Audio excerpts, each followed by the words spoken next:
নমস্কার। এমন অনেক মানুষ রয়েছেন যারা হয়তো তাদের সঠিক জন্মদিন, জন্ম মাস বা জন্ম সাল বা জন্ম সময় কিন্তু জানেন না। সেখানেও জ্যোতিষশাস্ত্রে কিছু পন্থা রয়েছে নিজের সম্পর্কে জানার জন্য। তার মধ্যে কয়েকটি পন্থা হলো জন্ম বার অনুযায়ী ভাগ্য সম্পর্কে জানা যায়।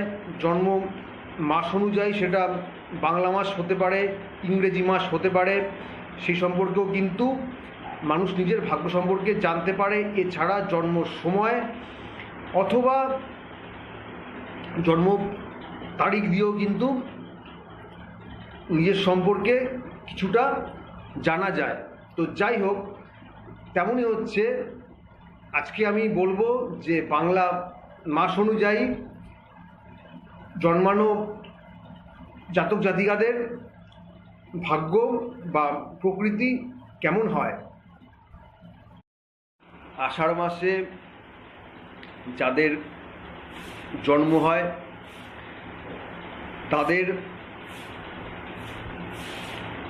তাদের মধ্যে একটা বালক সুলভ স্বভাব দেখা যায়। অর্থাৎ এদের বয়স যতই বাড়ুক না কেন, একটা ছেলে মানুষই স্বভাব এদের মধ্যে থাকবেই।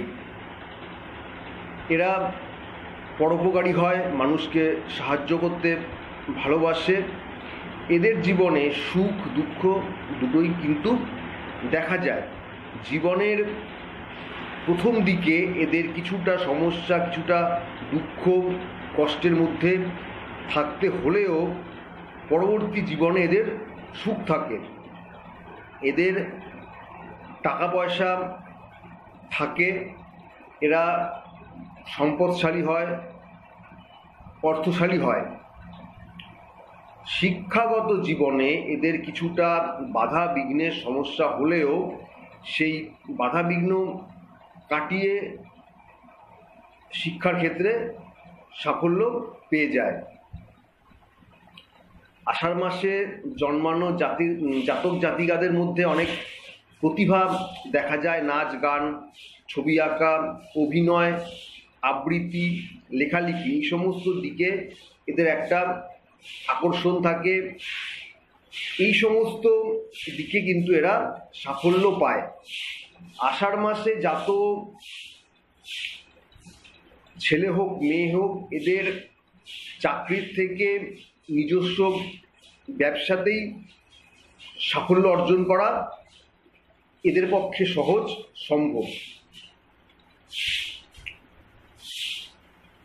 তবে কখনো কখনো নিজের খেয়ালের জন্য বা ভুল সিদ্ধান্তের জন্য অনেক সমস্যায় এরা জড়িয়ে পড়ে। এদের মুখের ভাষা খুব মিষ্টি হয়, সুন্দর হয়, যার জন্য অন্যের সাথে এদের সম্পর্ক ভালো হয়।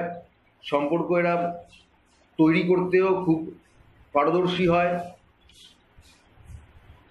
স্বাস্থ্যর দিক থেকে বলতে গেলে এদের স্বাস্থ্যভাব মধ্যম। যকৃতের সমস্যা, নাক কান জনিত সমস্যা, বাত রোগে ভোগান্তি হওয়ার একটা সমস্যা কিন্তু এদের থেকে যায়। প্রেম ভালোবাসার ক্ষেত্রে এরা সাফল্য পায়। বিবাহিত যারা আছেন তাদের বিবাহিত জীবন ভালোই হয়। তবে ছেলেদের ক্ষেত্রে আপনার যে ওয়াইফ আছে তার স্বাস্থ্য সংক্রান্ত সমস্যা হওয়ার এক সম্ভাবনা কিন্তু দেখা যায়। বিশেষ করে কোনো অপারেশনের একটা সম্ভাবনা থেকে যায়। তাই আষাঢ় মাসে জন্মানো ছেলেরা তাদের ওয়াইফের দিকে সতর্ক হওয়া প্রয়োজন। জল দ্বারা একটা বিপদ হওয়ার সম্ভাবনা আপনাদের সবসময়ের জন্যই থাকবে। তাই পুকুর হোক, নদী হোক, সমুদ্র হোক, এই সমস্ত জায়গায় যখন আপনারা যাবেন বিশেষ সতর্কতা অবলম্বন করবেন। ছেলেদের ক্ষেত্রে 16 বছর,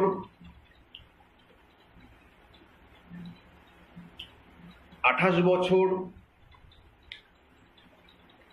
38 বছর, 50 বছর এই বয়সগুলোতে কিন্তু ফাঁড়া বা দুর্ঘটনার একটা সম্ভাবনা থাকে। আর মেয়েদের ক্ষেত্রে 7 বছর, 25 বছর আর 33 বছর বয়সে ফাঁড়া বা দুর্ঘটনার একটা সম্ভাবনা দেখা যায়। এই হচ্ছে গিয়ে যা। আর হচ্ছে এদের সম্পদ থাকে, এরা ধনী হয়, সমাজের কাছে এরা সম্মান পায়। তো এই হলো আষাঢ় মাসে জন্ম নেওয়া জাতক জাতিকাদের ভবিষ্যৎ।